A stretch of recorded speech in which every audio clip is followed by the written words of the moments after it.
Hello students, मैं विक्रम शाक्या अपने channel math magician पर आप सभी का स्वागत करता हूं। बच्चों, आज की जो हमारी वीडियो है वो एप्लीकेशन ऑफ डेरिवेटिव्स पर बेस्ड है। मतलब हम आज ये नया चैप्टर स्टार्ट करेंगे 12th क्लास में, chapter number 6 application of derivatives. तो आज से हम ये चैप्टर स्टार्ट करेंगे, या आज का वीडियो जो होगा वो हमारा इस चैप्टर पर बेस्ड होगा। एप्लीकेशन ऑफ डेरिवेटिव्स, ज़्यादा कुछ इंट्रोडक्शन की कोई ज़रूरत है ही नहीं। हमारे लास्ट वीडियोस जो थे वो डेरिवेटिव्स पर बेस्ड थे, जहाँ पर मैंने डेरिवेटिव्स के सारे टाइप्स आपको कंप्लीट कराए थे एक्सरसाइज वाइज, सारे के सारे। एप्लीकेशन ऑफ डेरिवेटिव्स का मतलब हम डेरिवेटिव्स का एप्लीकेशन, मतलब हम डेली लाइफ में या किस तरीके की क्वेश्चंस जो हैं वो हम डेरिवेटिव की हेल्प से सॉल्व करेंगे।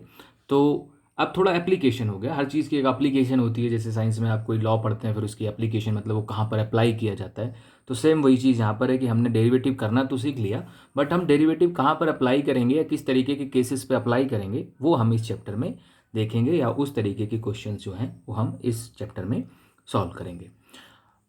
चैप्टर शुरू करने से पहले जो हमारी पहली एक्सरसाइज है उसके लिए मैं बताऊं आप लोगों को कि जो पहली एक्सरसाइज है उसमें काफ़ी फॉर्मूले जो हैं वो मेंसुरेशन पर बेस्ड है। इनफैक्ट मेंसुरेशन पर बेस्ड है, और उसमें सारे के सारे जो फॉर्मूले हैं वो आपके मेंसुरेशन के आपको याद होने चाहिए, एरिया के, वॉल्यूम के।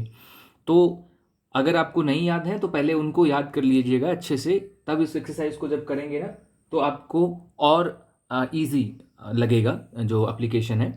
और अगर फॉर्मूले याद नहीं होंगे तो फिर आप कंफ्यूज हो जाएंगे कि क्या फार्मूला रखा है, उसमें कैलकुलेशन गलत हो सकती है। तो इसलिए फॉर्मूले ज़रूर देख लीजिएगा। तो चलिए स्टार्ट करते हैं हम अपनी एक्सरसाइज 1। थ्योरेटिकल बेस्ड एक्सरसाइज है, मतलब पहले हमें थ्योरी समझनी पड़ेगी, उसे अच्छे से देखना पड़ेगा, और फिर हम उसके बाद क्वेश्चन अटेम्प्ट कर पाएंगे। तो अगर हम क्वेश्चन के बारे में बात करें, एक्सरसाइज थोड़ी सी बड़ी है तो इसलिए मैं काफ़ी क्वेश्चंस जो हैं वो आपको करने के लिए दूंगा, क्योंकि हैं ही एक ही टाइप के। पूरी एक्सरसाइज जो है वो वन टाइप की ही है, आराम से आप उसे कर पाएंगे, कहीं पर कोई ज़्यादा प्रॉब्लम नहीं आएगी। तो स्टार्ट करते हैं। Find the rate of change of the area of a circle with respect to its radius R when R is equals to 3 and R is equals to 4। तो दो पार्ट हो गए ये एक तरीके से। तो rate of change in area of a circle, किसी सर्कल के एरिया में चेंज निकालना है, और विद रिस्पेक्ट टू, किसके रिस्पेक्ट में? रेडियस के रिस्पेक्ट में। ठीक है। जिस दिन मैंने इंट्रोडक्शन दिया था डिफरेंशिएशन का, उस दिन मैंने कहा था कि डिफरेंशिएशन जो है वो कोई नई चीज़ नहीं है, वो चेंज ही है। किसी भी चीज़ में चेंज होता है और किसके रिस्पेक्ट में चेंज होता है। तो यहाँ पर साफ साफ कहा गया है कि आपको सर्कल के एरिया में चेंज निकालना है, और किसके रिस्पेक्ट में निकालना है? तो वो निकालना है आपको रेडियस के रिस्पेक्ट में। तो आइए देखें कैसे निकाल पाएंगे। क्या क्या जो जो चीज़ें गिवन है वो मैं यहाँ पर लिख लेता हूँ। सबसे पहले तो गिवन में बात करें तो एक सर्कल है जिसकी रेडियस है स्मॉल आर, और उसके एरिया में चेंज निकालना है। तो अगर मैं बात करूं area of a circle, area of a circle, कि एरिया ऑफ अ सर्कल क्या होता है। सपोज मैं इसे डिनोट कर दूं कैपिटल ए से, और मैं पूछूं कि एरिया ऑफ अ सर्कल क्या होता है। तो एरिया ऑफ अ सर्कल का फॉर्मूला होता है पाई आर स्क्वायर। पढ़ा होगा आप लोगों ने छोटी क्लासेस में, पाई आर स्क्वायर जो होता है वो सर्कल के एरिया का फॉर्मूला होता है। ठीक है। तो अब अगर हम बात करें कि सर्कल के एरिया का, तो ये फॉर्मूला हो गया। अब हमें इस एरिया में चेंज निकालना है, और वो भी किसके रिस्पेक्ट में? रेडियस के रिस्पेक्ट में। अगर रेडियस के रिस्पेक्ट में चेंज निकालना है, इसका मतलब हमें निकालना है D A over D R, change in area with respect to radius, D A over D R. Simple सा कॉन्सेप्ट है, आप डिफरेंशिएशन पूरा पढ़ चुके हैं। तो आर के रिस्पेक्ट में अगर इसका डिफरेंशिएशन करना है तो पाई तो कांस्टेंट हो गया, और आर स्क्वायर का आर के ही रिस्पेक्ट में करोगे तो 2r आ जाएगा। आर का ही फंक्शन है, आर के रिस्पेक्ट में करना है। अब हमें यहां पर दो पार्ट दे दिए। उसने पहला पार्ट दिया, ए पार्ट, उसमें उसने कहा कि ये चेंज तब निकालना है जब रेडियस कितनी होनी चाहिए? 3 सेंटीमीटर। और एक उसने बी पार्ट कर दिया। बी पार्ट में उसने कहा कि ये चेंज तब निकालना है जब रेडियस होनी चाहिए 4 सेंटीमीटर। तो कोई दिक्कत नहीं, हम अभी निकाल देते हैं। इसमें आते हैं D A over D R, area में चेंज कब? यहां लिख सकते हैं at R is equals to 3। यहां पे फर्स्ट पार्ट में 3 है ना, तो आर इज इक्वल्स टू 3। तो आर इज इक्वल्स टू 3 का मतलब है जो भी आपका D A over D are आया है, जो कि ये है, इसमें आर की जगह 3 पुट कर दो। तो आर की जगह जब तुम 3 पुट करोगे तो पाई तो ऐसा ही रहेगा, और आर की जगह यहां 3, तो 2 इंटू 3, तो ये कितना हो गया? 6 पाई। क्लियर है? ऐसे ही अगर आप देखें नेक्स्ट में आपसे क्या कहा गया है, नेक्स्ट में r इज टू 4 होना चाहिए। अगर नेक्स्ट में r इज टू 4 होना चाहिए तो हम देख लेते हैं dA over dr at r is to 4, r is to 4 रख देते हैं उसमें, तो पाई ऐसा ही, और वही 4 2 जार 8 हो जाएगा, तो ये कितना हो जाएगा 8 पाई। तो दोनों को अच्छे से देख लो कि हमें क्या करना है, सिर्फ फॉर्मूला याद होना चाहिए, उसके अलावा आपको कुछ करने की ज़रूरत नहीं है। ठीक है, फॉर्मूला याद है तो आप आराम से क्वेश्चन को सॉल्व कर पाएंगे, कहीं पर कोई भी दिक्कत नहीं आएगी। फॉर्मूले में अगर थोड़ा सा कन्फ्यूजन हो गया तो फिर दिक्कत आपको आ सकती है। ठीक है, साथ ही साथ इनके यूनिट्स की बात करें कि इनकी यूनिट्स क्या होंगी, तो यूनिट्स की अगर हम बात करें तो हम किस में चेंज निकाल रहे हैं, एरिया में। तो एरिया की यूनिट क्या होती है, सेंटीमीटर स्क्वायर। ठीक है, सेंटीमीटर ही क्यों लिया है, क्योंकि हमें जो यूनिट्स दे रखी हैं वो सेंटीमीटर में है। और डिवाइड में क्या है, आर। हम किसके रिस्पेक्ट में निकाल रहे हैं, आर, और आर क्या होती है, रेडियस। रेडियस की भी यूनिट क्या होगी, सेंटीमीटर। ऐसे ही यहां पर सेंटीमीटर स्क्वायर एरिया की, और एरिया को किसके रिस्पेक्ट में चेंज कर रहे हैं, रेडियस के, तो रेडियस भी सेंटीमीटर। ठीक, तो यूनिट भी आप आराम से देख लीजिए, कोई बहुत ज़्यादा टफ नहीं है, आराम से कर पाएंगे। तो ये रहा हमारा फर्स्ट क्वेश्चन, इजी क्वेश्चन था, हमें एरिया में चेंज निकालना था with respect to its radius. आगे चलते देखते हैं नेक्स्ट क्वेश्चन की तरफ। Next question, question number 2। Question number 2 में आपसे कहा गया है the volume of a cube is increasing at the rate of 8 centimetre cube per second. How fast its surface area is increasing when the length of an edge is 12 centimetre. ठीक है, तो question अच्छे से देख लीजिए और फिर मैं इसमें क्या क्या चीज़ें दे रखी हैं उनको इंट्रोड्यूस करता हूं। तो क्वेश्चन नंबर 2 में आपसे कहा गया find the volume of a cube is increasing at the rate of 8 centimetre cube per second. Volume of a cube, तो वॉल्यूम इंक्रीज कर रहा है, मतलब वॉल्यूम में चेंज हो रहा है, इंक्रीज हो डिक्रीज हो कुछ भी हो, इसका मतलब ये फैक्ट है कि उसमें चेंज हो रहा है। चेंज का मतलब ही होता है इंक्रीजिंग या फिर डिक्रीजिंग। तो अगर ये कह रहा है कि the volume of a cube is increasing, अगर volume of a cube increasing है तो इसका मतलब है ये है चेंज इन वॉल्यूम, और किसके रिस्पेक्ट में इंक्रीजिंग है। कभी आपको अगर रिस्पेक्ट में, मैं एक बार क्वेश्चन दिखा देता हूं, वैसे आप लोग अपने पास बुक रखा करिए ताकि आप क्वेश्चन उधर पढ़ते रहें। तो अगर हम यहां देखें the volume of a cube increasing at the rate of 8 centimetre cube per second, तो अगर आपको ये पता ना चले कि किसके रिस्पेक्ट में ये चेंज हो रहा है तो आप इसकी यूनिट को देख के बता सकते हो। देखो सेंटीमीटर क्यूब मतलब ऊपर तो वॉल्यूम है, क्योंकि वॉल्यूम की यूनिट सेंटीमीटर क्यूब होती है, तो वो तो कंफर्म वैसे भी है कि वॉल्यूम में चेंज हो रहा है। किसके रिस्पेक्ट में चेंज हो रहा है, तो नीचे क्या है, सेकेंड। सेकेंड किसकी यूनिट होती है, टाइम की यूनिट। तो ऑब्वियसली वॉल्यूम में जो चेंज हो रहा है वो किसके रिस्पेक्ट में हो रहा है, टाइम के रिस्पेक्ट में। तो अगर आपको कभी पहचानने में दिक्कत हो कि ये चेंज किसके रिस्पेक्ट में हो रहा है तो आप आराम से यूनिट देख के पहचान सकते हैं। जैसे ऊपर वाले क्वेश्चन में उसने क्या साफ साफ कह दिया था कि जो चेंज करना है वो किसके रिस्पेक्ट में करना है, रेडियस के रिस्पेक्ट में। अब इस क्वेश्चन में उसने ये कहा नहीं कि चेंज जो हो रहा है वो किसके रिस्पेक्ट में हो रहा है, बस उसने ये कह दिया the volume of a cube is increasing, मतलब वो इंक्रीज हो रहा है, मतलब उसमें चेंज हो रहा है, लेकिन ये नहीं कहा कि किसके रिस्पेक्ट में हो रहा है। तो ऐसे केस में आप कैसे पहचानोगे कि किसके रिस्पेक्ट में हो रहा है, तो यूनिट देखा करो, यूनिट देखा करो, उसमें जो नीचे लिखा है समझ लो उसके रिस्पेक्ट में हो रहा है। तो यहां पर सेकंड लिखा है, इसका मतलब ये वॉल्यूम में चेंज है और किसके रिस्पेक्ट में है, टाइम के रिस्पेक्ट में। तो dv ओवर dt ये आपको दे रखा है कितना, 8 centimetre cube per second.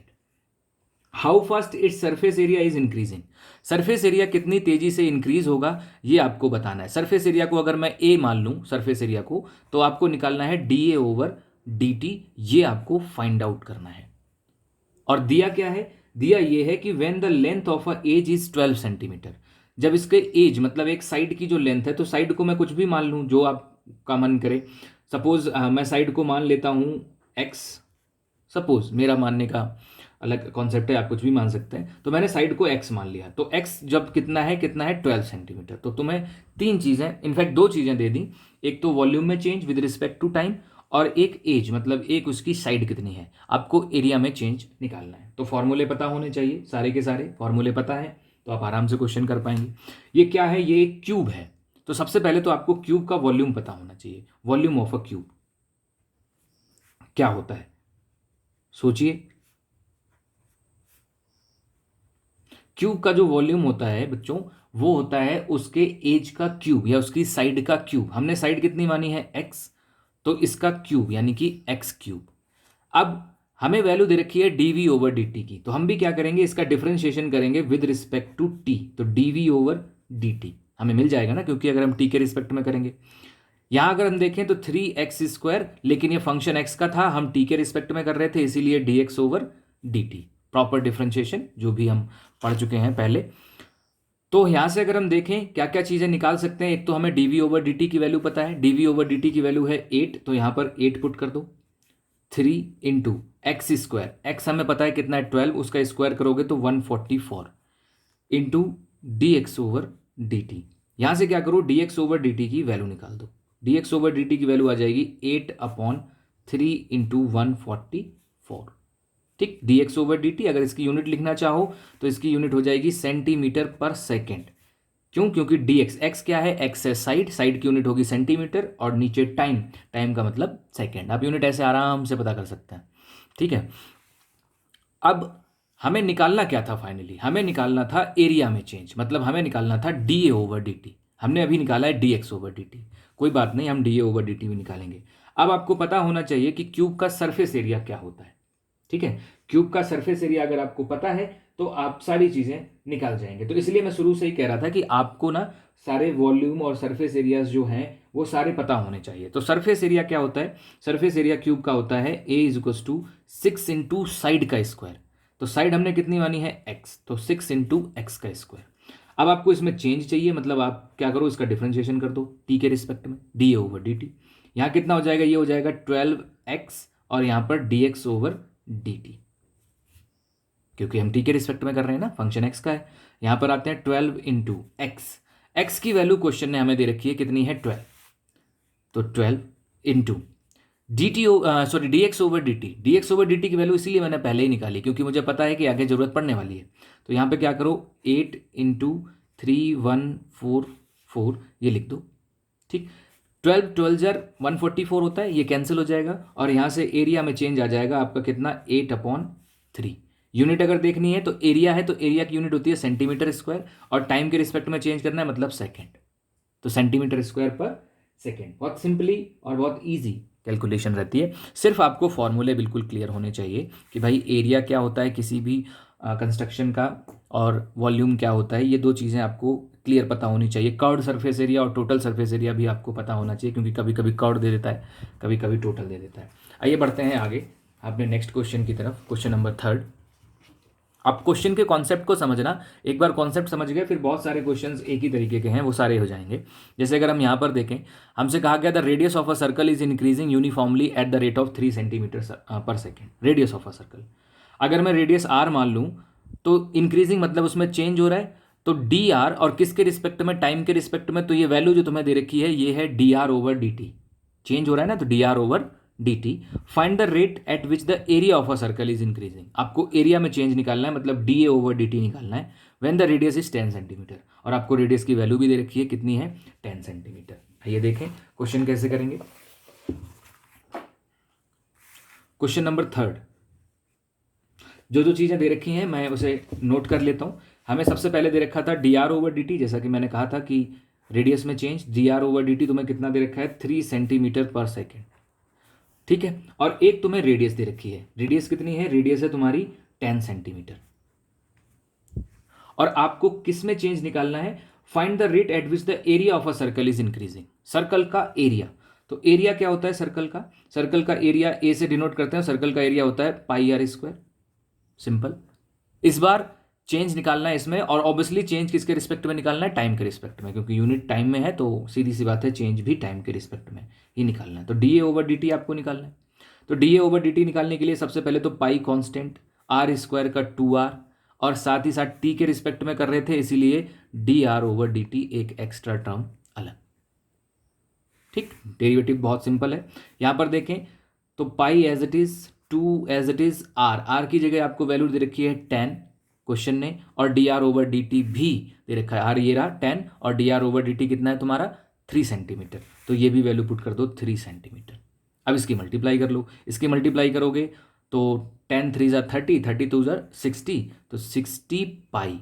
Unit की बात करें तो आप एरिया में चेंज निकाल रहे हैं, तो एरिया में चेंज निकालने के लिए सेंटीमीटर स्क्वायर पर सेकेंड, सिंपल। नेक्स्ट क्वेश्चन पे चलते हैं और नेक्स्ट क्वेश्चन देखते हैं।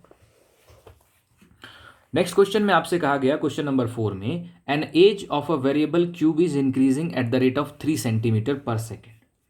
As of a variable cube, मतलब एक क्यूब है और क्यूब की एक साइड जो है वो इंक्रीज हो रही है 3 सेंटीमीटर पर सेकेंड, मतलब उसकी साइड में ये चेंज दे रखा है। How fast is the volume of a cube increasing when the edge is x centimetre long.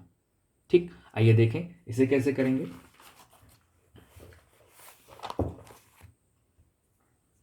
Question number 4, क्या क्या चीजें दे रखी हैं वो नोट कर लेते हैं। The edge of a variable cube is increasing, edge हमने मान लिया कि एज कितना है x। ठीक, मैं लिख नहीं रहा हूं, आप आराम से लिख लेना, लिखेंगे बहुत वीडियो बड़ा होगा, वैसे एक्सरसाइज बहुत बड़ी है। तो the edge of a cube, edge हमने x मान लिया, तो इसमें चेंज अगर हम देखें तो dx ओवर dt, और वो तुम्हें कितना दे रखा है 3 सेंटीमीटर पर सेकेंड। मैंने dt ही नीचे क्यों लिया वो आपको पता है, क्योंकि यहां पर नीचे सेकेंड है, सेकेंड है तो नीचे टाइम ही आएगा। उसके बाद अगर हम देखें how fast the volume of a cube increasing, volume कैसे इंक्रीज होगा वो बताना है। व्हेन द एज, एज की बात करें मतलब x की वैल्यू जो तुम्हें दे रखी है वो कितनी है 10 सेंटीमीटर। ठीक है, वॉल्यूम में चेंज निकालना है, आइए देख लेते हैं। वॉल्यूम क्या होता है क्यूब का, क्योंकि यहां पर क्यूब है ना, तो क्यूब का जो वॉल्यूम होता है वो होता है साइड का क्यूब, मतलब एज का क्यूब, मतलब एक्स क्यूब। आपको इसमें चेंज निकालना है, मतलब dv ओवर dt निकालना है। तो यहां पर कितना हो जाएगा 3x² into D X over D T. अब डिफ्रेंशिएशन तो समझ आ ही रहा होगा। यहां पर आगे बढ़े अगर, तो आगे अगर हम बढ़ेंगे तो 3 इंटू एक्स की वैल्यू कितनी है 10, तो उसका स्क्वायर कितना हो जाएगा 100 into D X over D T, D X over D T कितना है 3, तो 3 3 9 और 9 की 100 में करोगे तो 900। और यूनिट की अगर हम बात करें तो हम ये वॉल्यूम में चेंज निकाल रहे हैं dv ओवर dt, तो ये हो जाएगा सेंटीमीटर क्यूब पर सेकेंड। ठीक है, तो बहुत ही सिंपल तरीके से क्वेश्चन होंगे। पांचवा क्वेश्चन देखो, मैं लगातार क्वेश्चंस करा रहा हूं क्योंकि लास्ट में फिर मैं काफ़ी क्वेश्चंस जो हैं वो छोड़ूंगा आप लोगों के ऊपर। मैं लगातार इसलिए कर रहा हूं ताकि आपका कॉन्सेप्ट बिल्कुल क्लियर हो जाए, कहीं पर कोई डाउट ना रहे। अब अगर हम देखें फिफ्थ क्वेश्चन, फिफ्थ क्वेश्चन में अगर आप देखोगे तो कहा गया है a stone is dropped into a quite lake and the waves moves in a circle at a speed of 5 centimetre पर सेकेंड। ठीक है, at the constant at the instant when the radius of a circular wave is 8 centimeter, how fast is the enclosed area increasing। Question ये बड़ा tricky question है, इसमें जो चीज़ जैसी देखने में लग रही है बिल्कुल भी वैसी नहीं है, मतलब देखने में वो चीज़ कुछ और लग रही है जबकि रियलिटी में वो कुछ और है। जैसे मैं समझाने की कोशिश करूं, a stone dropped in a quite lake and waves moves in a circle at the speed of 5 centimetre पर सेकेंड। अगर मैं आपसे पूछूं कि ये चीज़ जो आप 5 सेंटीमीटर पर सेकेंड जो है वो क्या दे रखी है, तो आप कहेंगे ये स्पीड में चेंज दे रखा है, यही तो कहेंगे ना, ये स्पीड में चेंज दे रखा है। ये स्पीड में चेंज नहीं दे रखा है, ये अगर आप सही से सोचेंगे तो ये स्पीड दे रखी है। और स्पीड क्या होती है, स्पीड का फॉर्मूला होता है चेंज इन डिस्प्लेसमेंट, ठीक, या change in distance, change in distance वो आपको यहाँ पर दे रखी है। मैं थोड़ा सा इसे क्लियर करने की कोशिश करता हूँ कॉपी पेन पे, क्योंकि इसमें काफ़ी कन्फ्यूज़न रहती है बच्चों को। तो क्वेश्चन कुछ इस तरीके का है कि एक क्वाइट लेक है, मतलब शांत लेक है, और उसमें हमने क्या किया, एक पत्थर डाला। आप लोगों ने देखा होगा जब ठहरे हुए पानी में आप पत्थर डालते हैं तो उसमें क्या होता है, ऐसे वेव्स बनती हैं, वेव्स ऐसे ऐसे बनती बनती आगे की तरफ बढ़ती जाती हैं। आप लोगों ने सभी ने देखा होगा, ऐसे ऐसे वेव्स आगे की तरफ बढ़ती जाती हैं, ऐसे ऐसे वेव फैलती जाती हैं किनारे की तरफ, यही होता है। तो अब उसने कहा है कि जब हमने शांत लेक में, मतलब क्वाइट लेक में एक पत्थर डाला है तो वहां पर वेव बनी, और वेव की जो स्पीड है वो है 5 सेंटीमीटर पर सेकेंड। तो वेव की स्पीड मतलब वेव ऐसे बढ़ रही है, पहले यहां तक, फिर यहां तक, फिर यहां तक, फिर यहां तक, ऐसे बढ़ती चली जाएगी आगे की तरफ। तो ये जो बढ़ने की स्पीड है आगे की तरफ, ये उसने दे रखी है, ये क्या है 5 सेंटीमीटर पर सेकेंड। ठीक है, अब यहां पे ध्यान से सोचना, मैं थोड़ा यहां पर जगह ले रहा हूं। वो कह रहा है कि ये स्पीड है, और मैं कह रहा हूं कि जो ये सर्कल बन रहे हैं ना, ये जो वेव के सर्कल बन रहे हैं, ये सर्कल की रेडियस में चेंज हो रहा है, मतलब वो इसे स्पीड कह रहा है और मैं इसे कह रहा हूं ये है change in radius of a circle. देखो, ये सर्कल की रेडियस, फिर एक और बड़ा सर्कल, फिर एक और बड़ा सर्कल, फिर एक और बड़ा सर्कल। तो ये जो आगे की तरफ बढ़ रहे हैं, जो स्पीड बढ़ रही है वेव्स की, ये रेडियस में ही तो चेंज हो रहा है। पहले छोटा रेडियस मतलब रेडियस कम, फिर बड़ा, फिर उससे बड़ा, फिर उससे बड़ा। तो ये स्पीड नहीं है, ये उस वेव की क्या है, ये उस वेव की स्पीड तो है, लेकिन हम इसे कैसे ट्रीट कराएंगे, हम इसे ट्रीट कराएंगे कि ये उस सर्कल की रेडियस में चेंज है। इसका मतलब जो हमें दे रखा है इसे हम लिखेंगे dr/dt, change in radius of a circular wave. Circular wave की जो रेडियस है उसमें चेंज हो रही है, और वो चेंज कितना हमें दे रखा है 5 सेंटीमीटर पर सेकेंड।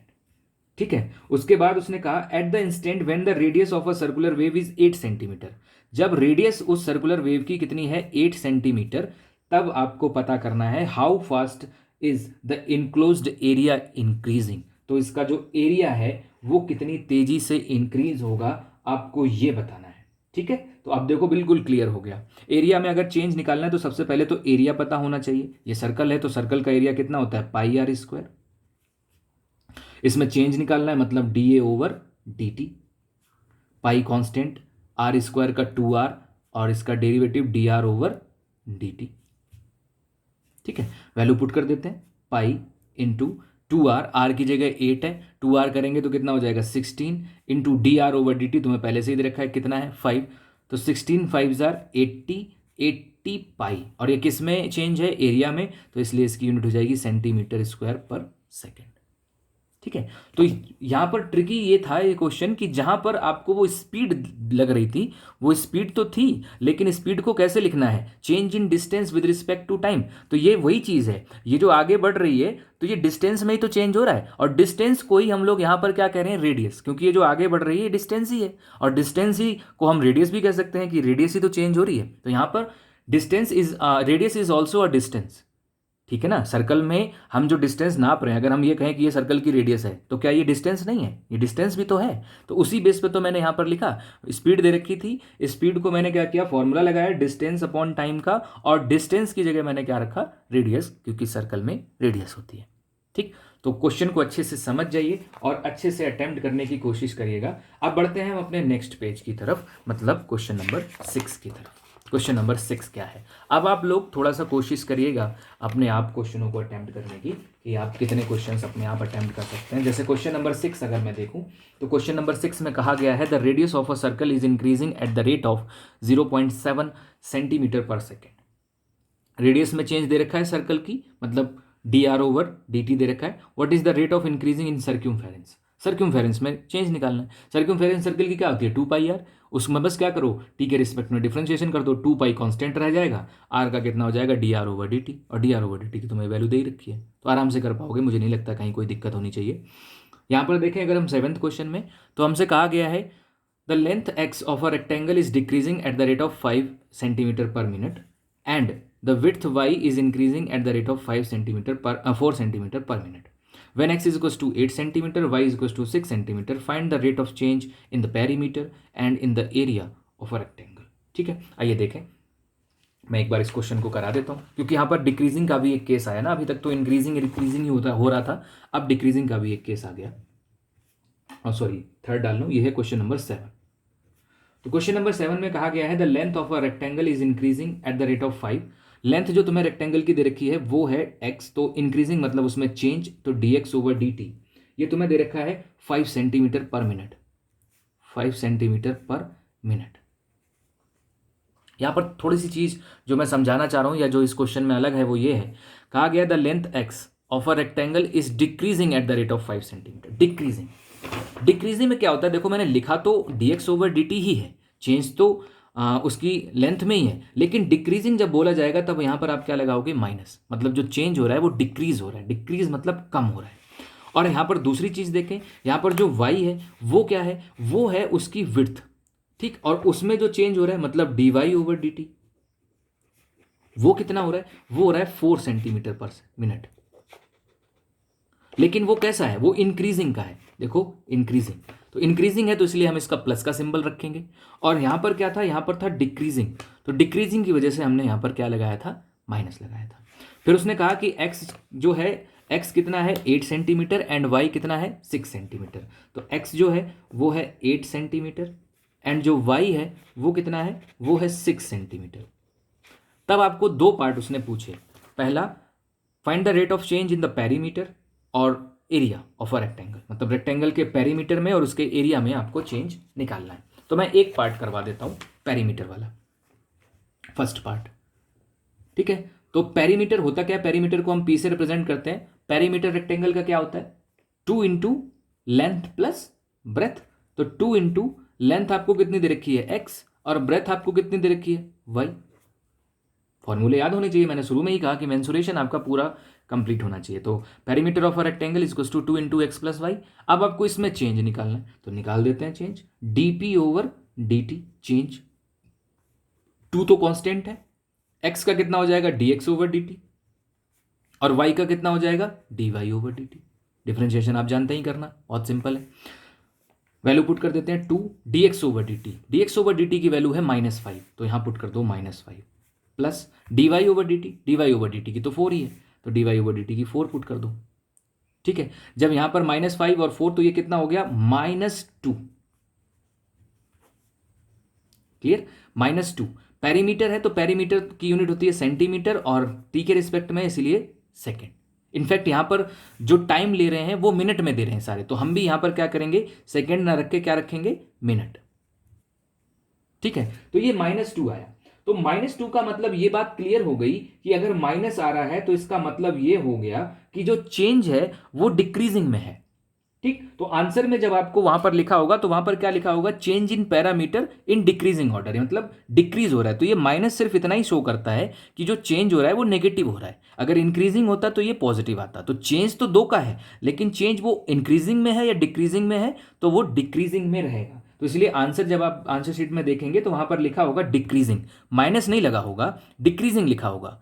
तो बस माइनस जो डिक्रीजिंग वर्ड उसने बोल दिया तो इसका मतलब यही हो गया कि वो माइनस में तो ऑलरेडी है ही है। तो आंसर में तुम्हें प्लस दिखा होगा लेकिन डिक्रीजिंग लिखा होगा, तो उससे कंफ्यूज मत हो जाना।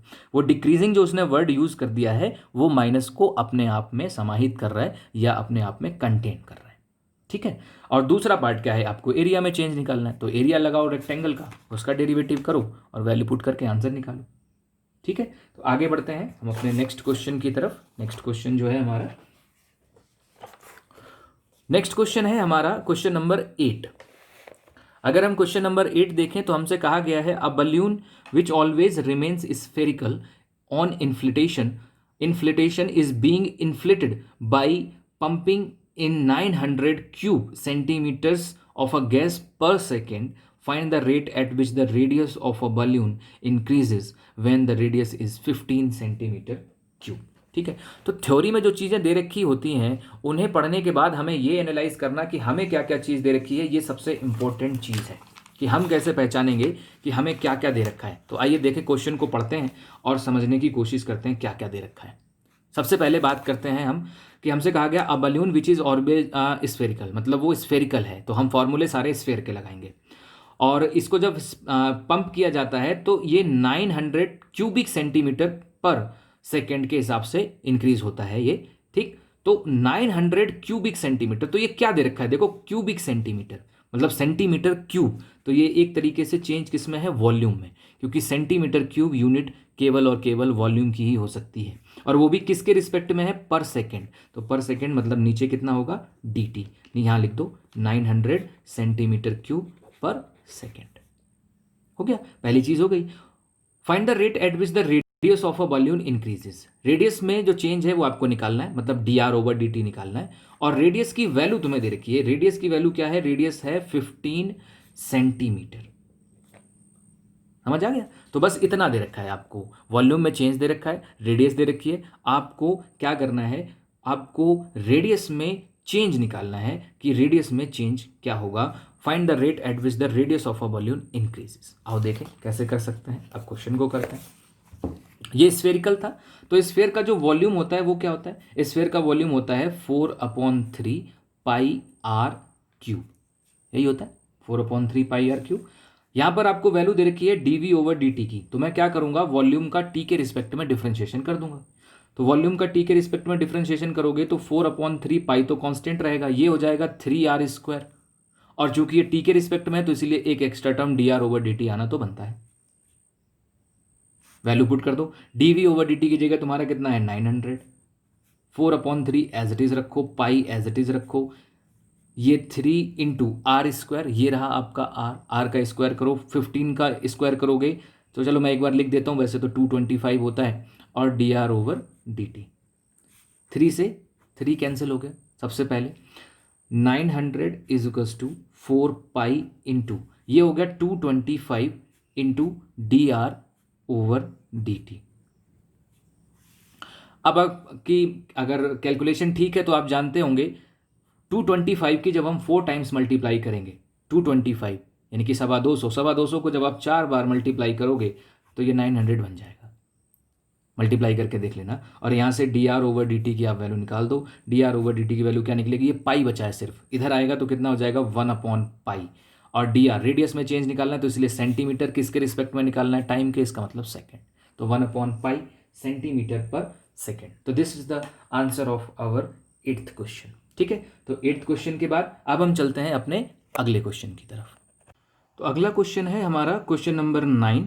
कहा गया अ balloon which always remains spherical has a variable radius, find the rate at which a volume at which its volume is increasing with the radius when the ladder is 10 centimeter, when the ladder is 10 centimeter। तो अगर हम बात करते हैं कि ये पहले जैसा ही है same, a balloon which always remain spherical, जो स्फेरिकल है और उसमें क्या करना, rate of which volume is increasing, volume में चेंज निकालना है, और रेडियस जो है वो आपको दे रखी है कितनी है, 10 सेंटीमीटर। तो कोई दिक्कत होनी नहीं चाहिए, मुझे नहीं लगता है कि क्वेश्चन में कहीं कोई प्रॉब्लम आनी चाहिए। आप ट्राई करके देखिएगा। हाँ, इतने सारे क्वेश्चन तो ऑलरेडी हो ही चुके हैं मेरी तरफ से, तो मुझे नहीं लग रहा इस क्वेश्चन में कुछ ऐसा है, आप आराम से कर सकते हैं। मैं चलता हूँ क्वेश्चन नंबर 10 की तरफ।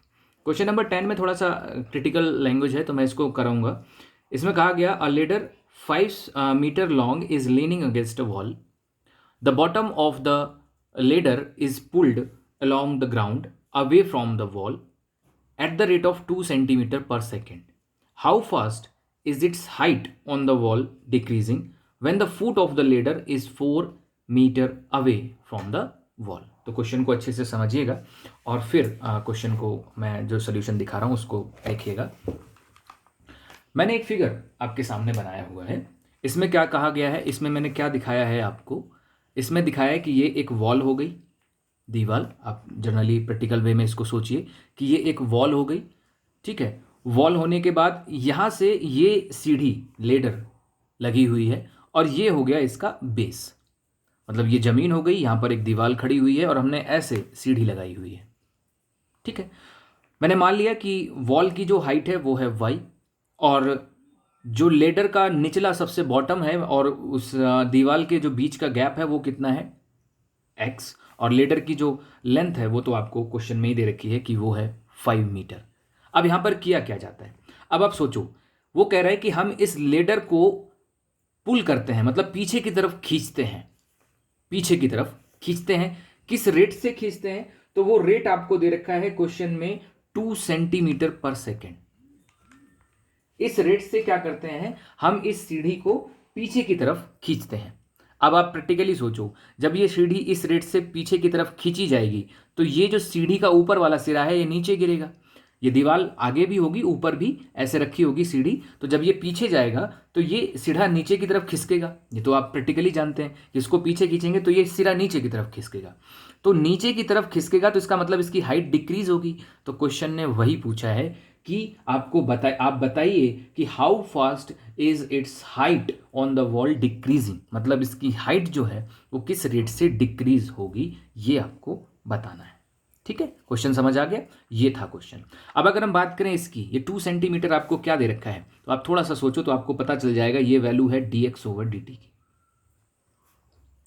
क्यों, क्योंकि x ये है, जब आप इसे पीछे खींच रहे हो तो चेंज किस में कर रहे हो, x में तो कर रहे हो, क्योंकि x क्या है, सिरे से लेके यहां तक का डिस्टेंस। जब ये पीछे जाएगा तो ये डिस्टेंस बढ़ेगा, मतलब इस डिस्टेंस में चेंज होगा, और अगर चेंज होगा तो ये वैल्यू है तुम्हारी dx ओवर dt की। ठीक है, निकालना क्या है, निकालना है तुम्हें हाइट में चेंज, हाइट में चेंज मतलब तुम्हें निकालना है dy ओवर dt, ये तुम्हारा फाइंडिंग टर्म है। ठीक, और एक चीज तुम्हें और दे रखी है क्वेश्चन में कि ये चेंज तुम्हें तब निकालना है when the foot of the ladder is 4 metre away the wall, जब लेडर का foot 4 metre away the wall है, मतलब हम जब खींचना स्टार्ट करते हैं तो उस समय लेडर के फुट और यहां तक के बीच का गैप कितना है, मतलब x तुम्हें दे रखा है, x दे रखा है वो है 4 मीटर। इतनी चीजें आपको दे रखी हैं। ठीक है, आओ देखें कैसे करेंगे। सबसे पहले क्या करते हैं हम, यहाँ पर हम बहुत सारी चीज़ें अप्लाई करके देखेंगे और बहुत सारी चीज़ें हम लगाएंगे। मैं क्या कर रहा हूँ, मैं इस तरीके से इसे सॉल्व कर रहा हूँ। ये जो ट्रायंगल आपको दिखाई दे रहा है, मैं इस ट्रायंगल में पाइथागोरस थ्योरम लगा दे रहा हूँ। ठीक, पाइथागोरस थ्योरम लगा सकते हैं। तो पाइथागोरस थ्योरम अगर हम लगाएंगे तो होता है हाइपोटेन्यूज स्क्वायर मतलब 5 square is equals to perpendicular square Y square और प्लस बेस स्क्वायर मतलब एक्स स्क्वायर। ठीक है, यहां हो जाएगा तुम्हारा 25, इधर हो जाएगा वही Y square plus X square. अब आपको जो जो चीज़ें निकालनी है उनके बारे में सोचते हैं। हम इसका डिफ्रेंशिएशन करते हैं विद रिस्पेक्ट टू टी, क्योंकि हमें चेंज टाइम के रिस्पेक्ट में चाहिए। तो differentiation with respect to T, यहाँ तो जीरो हो जाएगा। यहाँ हो जाएगा तुम्हारा 2y और D Y over D T, यहाँ पर हो जाएगा 2x D X over D T. तुम्हें जो वैल्यू निकालनी है वो निकालनी है D Y over D T की। अगर D Y over D T की वैल्यू चाहिए तो तुम्हें एक तो y पता होना चाहिए, एक x पता होना चाहिए और एक D X over D T पता होना चाहिए। तो देखते हैं क्या क्या चीज़ें हमें पता हैं, उनसे कॉन्सेप्ट हम कैसे बनाएंगे। तो सबसे पहले हम क्या करते हैं, यहाँ से D Y over D X की D Y over D T की वैल्यू निकालने की कोशिश करते हैं। तो अगर मैं थोड़ा डायरेक्ट करूँ तो आप लोग शायद समझ पाएँ। वैल्यू आएगी -x/y D X over D T. अब ट्राई कर लीजिएगा कैलकुलेशन कि क्या वैल्यू रहेगी। तो -x/y D X over D T. अब हमें यहाँ पर क्या करना पड़ेगा, सारी वैल्यूज पुट करनी पड़ेगी। सबसे पहले बात करते हैं हम x की। x कितना है, तो x तो क्वेश्चन में तुम्हें खुद ही दे रखा है 4 है। तो अगर हम x की जगह 4 रख दें तो 4 हो गया। बात करते हैं dx over dt। dx over dt कितना है, तो dx ओवर dt भी तुम्हें क्वेश्चन में दे रखा है 2, क्योंकि 2 सेंटीमीटर पर सेकेंड से पीछे की तरफ खींची गई थी। तो dx ओवर dt भी तुम्हें पता है वो कितना है 2। अब सिर्फ एक प्रॉब्लम रहेगी y की। y हमें नहीं दे रखा है, लेकिन अगर आप दिमाग पे थोड़ा सा जोर डालोगे, इस ट्राइंगल को देखोगे तो तुम्हें y तुरंत पता लग जाएगा। यहाँ पर x तुम्हें कितना दे रखा है 4, ये कितना दे रखा है 5।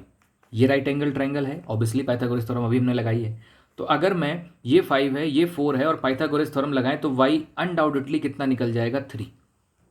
इसको कैलकुलेट करने की जरूरत नहीं, आप आराम से समझ रहे होंगे। पाइथागोरस थ्योरम लगाएंगे 25 - 16 9 आएगा और 9 का रूट कितना होता है 3। बहुत बार हमने किया है। तो y की वैल्यू भी हम डायरेक्ट निकाल सकते हैं और y की वैल्यू यहाँ पुट कर सकते हैं कितनी 3। अगर हम y की वैल्यू यहाँ पुट कर देंगे तो हमें D Y over D T मिल जाएगा। D Y over D T की जो वैल्यू है D Y over D T is equals to -8/3 centimetre पर सेकेंड।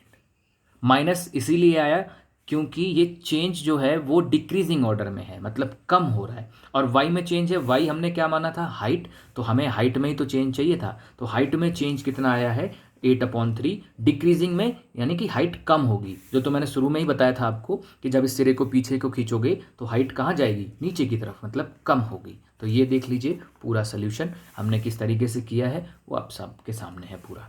ठीक है, अब बढ़ते हैं हम अपने नेक्स्ट क्वेश्चन की तरफ। नेक्स्ट क्वेश्चन हमारा क्या है, नेक्स्ट क्वेश्चन में हमसे कहा गया कि a particle moves along the curve. एक पार्टिकल है जो इस कर्व के अलोंग मूव करता है। Find the point on the curve at which the y coordinate is changing 8 times as fast as the x coordinate. मतलब y कोऑर्डिनेट जो change हो रहा है वो x कोऑर्डिनेट के कंपैरिजन में 8 times fast as the x coordinate, मतलब 8 गुना तेजी से चेंज हो रहा है। तो आइए देखें कैसे करेंगे इसको, थोड़ी सी लैंग्वेज पे ध्यान देंगे तो समझ में आएगा। ये है क्वेश्चन नंबर 11। यहाँ पर सबसे पहले तो एक कर्व दे रखा है, तो कर्व दे रखा है वो है हमारा 6y is equals to x³ + 2। ठीक, एक ये दे रखा है। उसके बाद उसने एक रिलेशन दिया कि find the point on the curve at which the y coordinate is changing. y coordinate is changing मतलब dy ओवर dt, समझ रहे हो, y कोऑर्डिनेट मतलब dy over dt। y coordinate is changing 8 times, मतलब 8 times किसके, x coordinate के। तो x coordinate के 8 टाइम्स तेजी से चेंज हो रहा है, कौन सा, y कोऑर्डिनेट। अब कुछ लोग सोचेंगे हमने y कोऑर्डिनेट को y क्यों माना। अरे भाई कोऑर्डिनेट किस तरीके से लिखा जाता है, कोऑर्डिनेट इसी तरीके से तो लिखा जाता है xy। तो y कोऑर्डिनेट इज चेंजिंग, तो y कोऑर्डिनेट मतलब dy ओवर dt, चेंजिंग मतलब t, और 8 टाइम्स तो 8 और x कोऑर्डिनेट। ये रिलेशन आपको दे रखा है, सिर्फ आपको पॉइंट निकालना है। पॉइंट निकालने का मतलब तुम्हें क्या निकालना है, x और y की वैल्यू। x और y की वैल्यू निकल गई तो पॉइंट ऑटोमेटिकली निकल जाएगा। समझ आ गया। तो एक रिलेशन तुम्हें दे रखा है, एक फंक्शन दे रखा है और आपको इसकी हेल्प से निकालना है। ठीक है, आइए देखें 6। मैं इसका क्या कर रहा हूं, डिफरेंशिएशन कर दे रहा हूं t के रिस्पेक्ट में। तो y का कितना हो जाएगा dy ओवर dt। इधर आते हैं x³ का कितना होगा 3x² और साथ ही साथ x का टर्म है तो इसीलिए dx ओवर dt। और कांस्टेंट का तो 2 का तो 0 हो ही जाएगा, इसमें तो कोई दिक्कत नहीं होनी चाहिए। अब आपको एक और रिलेशन पता है कि डी वाई ओवर डी टी को आप लिख सकते हो 8 into D X over D T. यहाँ आ जाओ, 6 इंटू, यहाँ लिख दो 8 into D X over D T, इधर 3x², और यहाँ तो है ही D X over D T. ठीक, D X over D T से D X over D T cancel कर दो, 3 से इसको 2 टाइम्स कैंसिल कर दो, यहाँ कितना बच गया 8 2 16, और यहाँ बच गया x²। यहाँ से अगर आप x की वैल्यू निकालोगे तो x की 2 वैल्यूज निकलेंगी +-4। अब कोऑर्डिनेट निकालना है तो तुम्हें y भी चाहिए होगा, वो कैसे निकलेगा? देखो ये रही एक कंडीशन, दिख रही है ये कंडीशन। इसमें आप क्या करोगे, एक एक करके वैल्यू पुट करोगे। एक बार x की कौन सी वैल्यू पुट करोगे, पॉजिटिव, तो जब x की पॉजिटिव वैल्यू पुट करोगे तो y की एक वैल्यू मिलेगी, और एक बार x की क्या करोगे, नेगेटिव वैल्यू पुट करोगे तो फिर एक और y की वैल्यू मिलेगी।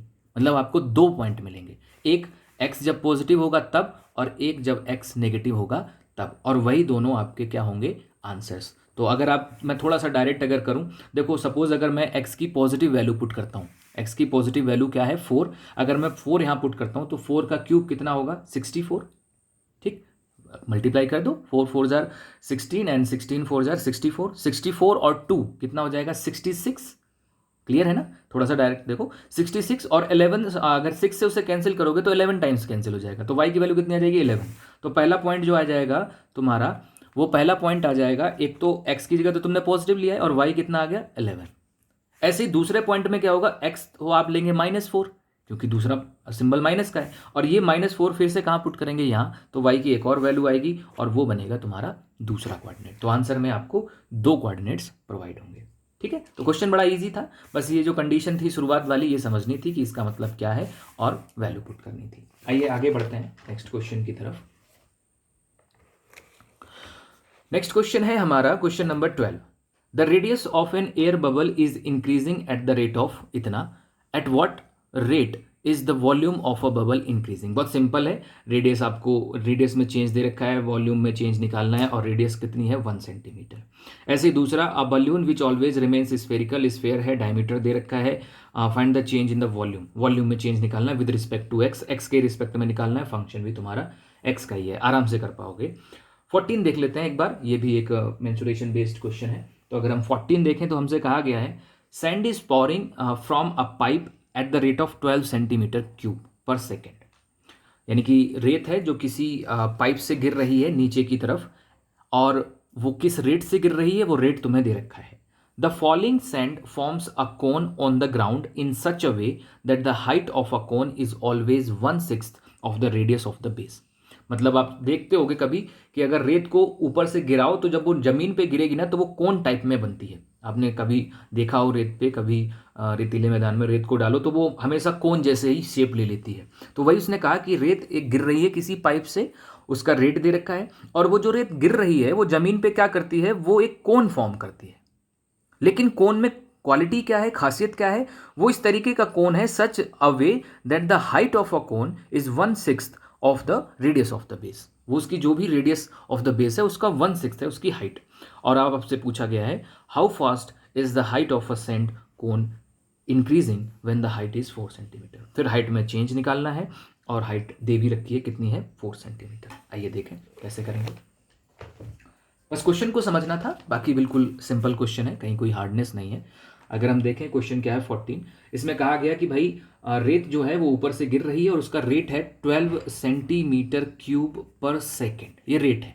तो हमें समझना पड़ेगा ये क्या दे रखा है, ऑब्वियसली ये dv ओवर dt दे रखा है। अब तो समझ में आने ही लगा होगा, क्योंकि सेंटीमीटर क्यूब है मतलब वॉल्यूम में चेंज है, नीचे टाइम है तो मतलब t होगा। ठीक है, अब आगे बढ़ते हैं। अब जो कोन बन रहा है उसमें ये खासियत है कि उस कोन की जो हाइट है मतलब h, वो क्या है 1/6 of the radius of the base. Height जो है वो रेडियस की 1/6 है, या हम कह सकते हैं यहां से कि जो रेडियस है वो हाइट की 6 टाइम्स है, r = 6h, ऐसा भी समझ सकते हैं, दोनों रिलेशन है हमारे सामने। अब उसने कहा हाउ फास्ट इज हाइट, जो कोन बन रहा है इसकी हाइट किस रेट से चेंज होगी वो हमें निकालना है। मतलब हमें निकालना है dh ओवर dt, ये हमें निकालना है। और क्या चीज दे रखी है, दे ये रखी है कि जब इसकी हाइट कितनी है, इसकी हाइट है कितनी 4 सेंटीमीटर। इतनी चीज़ें आपको दे रखी हैं। आइए देखें, यहाँ पर बात हो रही है कोण की और वॉल्यूम भी बीच में इंट्रोड्यूस हुआ है। तो अब आपको समझना पड़ेगा कि भाई जो वॉल्यूम होता है वो क्या होता है कोण का। अगर हम कोण के वॉल्यूम के बारे में बात करें कि कोण का जो वॉल्यूम है वो कितना होता है, ये हमें सबसे पहले समझना पड़ेगा, क्योंकि जब तक हम वॉल्यूम नहीं निकाल पाएंगे तब तक कुछ नहीं कर पाएंगे। तो वॉल्यूम ऑफ अ क्यूब का अगर आपको फॉर्मूला पता हो तो वो होता है 1/3 pi R square H, volume of a cube. फॉर्मूले सारे पता होने चाहिए वरना प्रॉब्लम क्रिएट करेंगे। ठीक है, आप क्या करो, आपको वैल्यू दे रखी है dv/dt, मतलब वॉल्यूम का टाइम के रिस्पेक्ट में डिफरेंशिएशन करना है। आइए देखें, करते हैं।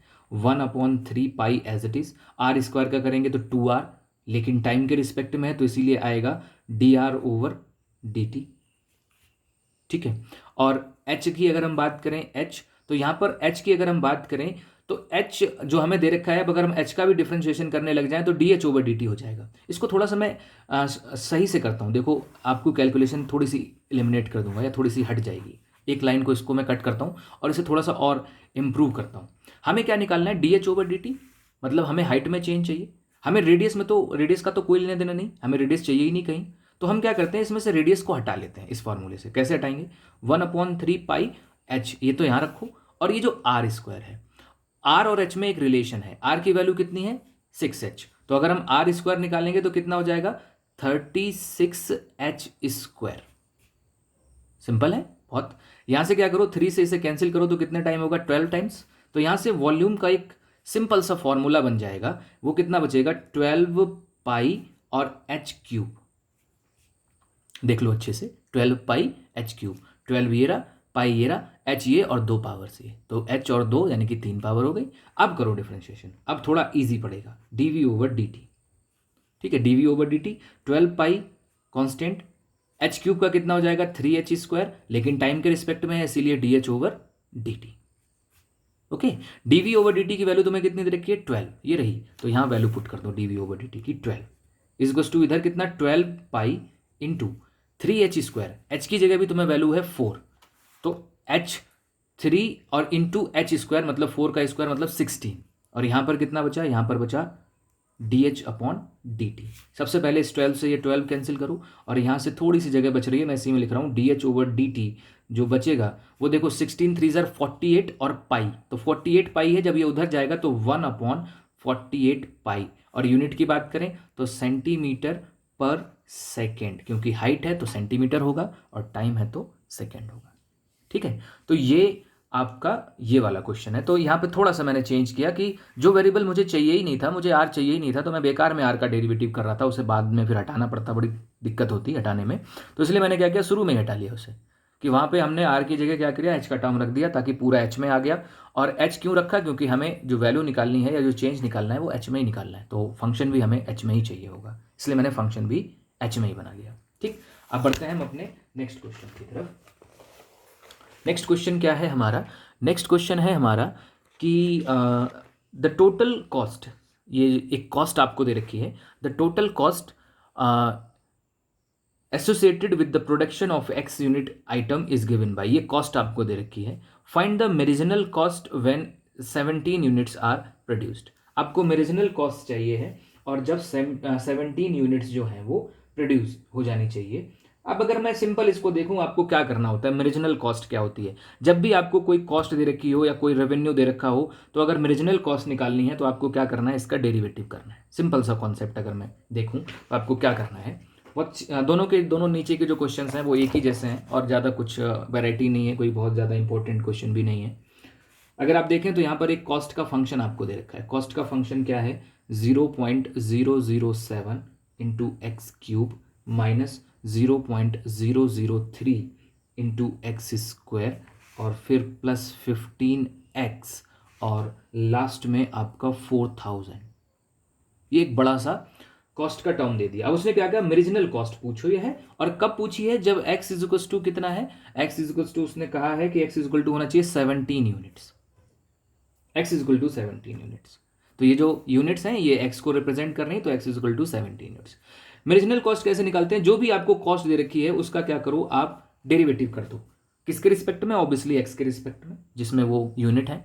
तो क्या करो, यहाँ से आप डेरिवेटिव कर दो, तो D C over D X की वैल्यू निकाल दो। तो D C over D X करोगे तो 0.007 इंटू यहाँ पर कितना हो जाएगा, यहाँ पर हो जाएगा तुम्हारा 3x² minus 0.003 into x square का कितना हो जाएगा 2x, और प्लस यहाँ पर 15x का कितना हो जाएगा 15, और 4000 का तो 0 हो जाएगा। ठीक है, डेरिवेटिव कर लिया आपने। फिर उसने कहा कि ये जो मेरिजिनल कॉस्ट है ये कब निकालनी है, ये तब निकालनी है जब यूनिट 17 होनी चाहिए। तो यूनिट 17 होनी चाहिए, यानी कि x की वैल्यू कितनी होनी चाहिए 17। तो आप क्या करो, इस पूरे फंक्शन में, ये जो पूरा फंक्शन आपको दे रखा है, इस पूरे फंक्शन में जहाँ जहाँ पर x है वहाँ पर आप कितना पुट कर दो 17। कैलकुलेशन कर लेना, पॉइंट की थोड़ी कैलकुलेशन है, आप आराम से कर सकते हो, ये ऑनलाइन है एकदम से लाइव, तो थोड़ा टाइम लगेगा, वीडियो लेंदी होगा, तो आप आराम से इसको कैलकुलेट करना, इसमें x की जगह 17 रख देना, और जो आंसर आएगा वही तुम्हारा क्या होगा आंसर। ठीक है, बहुत सिंपल है कि जो भी कॉस्ट दे रखी है उसका सबसे पहले तो एक बार डिफरेंशिएशन करो तो मेरिजिनल कॉस्ट आ जाएगी, और मेरिजिनल कॉस्ट फिर जिस पॉइंट पे तुमसे क्वेश्चन में पूछी गई है, क्वेश्चन में x=17 पे पूछी गई थी तो हमने 17 पुट कर दिया, कल वो किसी और पॉइंट पे पूछी जाएगी तो हम किसी और पॉइंट पे निकाल देंगे वैल्यू। आप देखिए नेक्स्ट क्वेश्चन नंबर 16, ये भी देखो बिल्कुल सेम पहले जैसा ही। इसमें भी क्या किया गया है, रेवेन्यू मतलब एक कॉस्ट एक तरीके से कह सकते हैं, एक फंक्शन दे दिया उसने, और इसकी भी मार्जिनल कॉस्ट कब निकालनी है, जब x=7 है। तो आपको कुछ नहीं करना, ये तो उससे भी ईजी है क्योंकि इसमें पॉइंट की कैलकुलेशन है ही नहीं, इसमें आप पहले तो डायरेक्ट डेरिवेटिव करो, तो ये हो जाएगा 13 × 26, 26x हो जाएगा ये, और ये 26, तो 26x और 26, और उसमें x की जगह क्या रख दो 17, कैलकुलेट कर लेना, आंसर आ जाएगा। ठीक है, तो इस तरीके की एक्सरसाइज थी। अब बचे हैं हमारे पास 2 ऑब्जेक्टिव्स। मैंने इतने सारे क्वेश्चंस आप लोगों को लगातार कराए, इस एक्सरसाइज के मोस्टली क्वेश्चंस जो हैं वो मैंने ही कराए हैं। तो अब आपके पास 2 ऑब्जेक्टिव्स बचते हैं, और दोनों ऑब्जेक्टिव्स बिल्कुल सिंपल है। अगर आप 18 ऑब्जेक्टिव देखोगे तो ये तो बिल्कुल 15 और 16 जैसा ही है, इसमें एक वही कॉस्ट दे रखी है, और मेरिजिनल कॉस्ट निकालनी है कब, जब x=15 है। तो ये तो बिल्कुल ही अभी जैसा मैंने समझाया 15 और 16 उसी जैसा ये 18 है। बाकी जो 17 बचता है ये आप अच्छे से देखिएगा, ये जो ऊपर के जैसे क्वेश्चंस थे ये बिल्कुल वैसा क्वेश्चन है। तो आपको क्या करना है, शायद आपको 17 दिख नहीं होगा, ये रहा 17। तो 17 में कहा गया the rate of change of the area of a circle with respect to the radius, मतलब सर्कल के एरिया में चेंज निकालना है with respect to the radius, radius के ही रिस्पेक्ट में निकालना है, और रेडियस कितनी दे रखी है तुम्हें 6 सेंटीमीटर। ठीक, तो बहुत इजी है, अगर आपने थोड़ा सा भी ध्यान से पढ़ा होगा तो दोनों क्वेश्चंस बिल्कुल ओरल हो जाएंगे, मेरे कराने की उसमें कोई भी ज़रूरत नहीं है। तो यहाँ पर हम लोग वीडियो को रोकते हैं क्योंकि एक्सरसाइज हमारी यहाँ पर कंप्लीट हो जाती है। तो ये थी हमारी पहली एक्सरसाइज एप्लीकेशन ऑफ डेरिवेटिव्स की, जिसमें हमने देखा कि हम डेरिवेटिव्स को किस किस तरीके के क्वेश्चंस में अप्लाई कर सकते हैं। तो यहाँ पर जितने भी क्वेश्चंस थे वो कहीं ना कहीं हमारे डेली लाइफ के एप्लीकेशंस ही हैं, कि हम कोई चीज़ निकालते हैं कि भाई ये चीज़ इतनी तेज़ी से बढ़ रही है तो ये चीज़ कितनी तेज़ी से बढ़ेगी। तो ये सारा का सारा जो कॉन्सेप्ट है, ये सारा का सारा कॉन्सेप्ट डिफरेंशिएशन का ही है या डेरिवेटिव्स का ही है। तो ये उसी पर बेस्ड कुछ क्वेश्चंस थे। आई होप आपको एक्सरसाइज पसंद आई होगी और वीडियो भी पसंद आया होगा। अगर वीडियो पसंद आया हो तो लाइक एंड शेयर करिएगा वीडियो को, और अगर चैनल पर नए हैं तो चैनल को सब्सक्राइब करिएगा। हम मिलते हैं नेक्स्ट वीडियो में नेक्स्ट एक्सरसाइज के साथ, नेक्स्ट टॉपिक के साथ। ठीक, तब तक अपना ख्याल रखिए। Take care.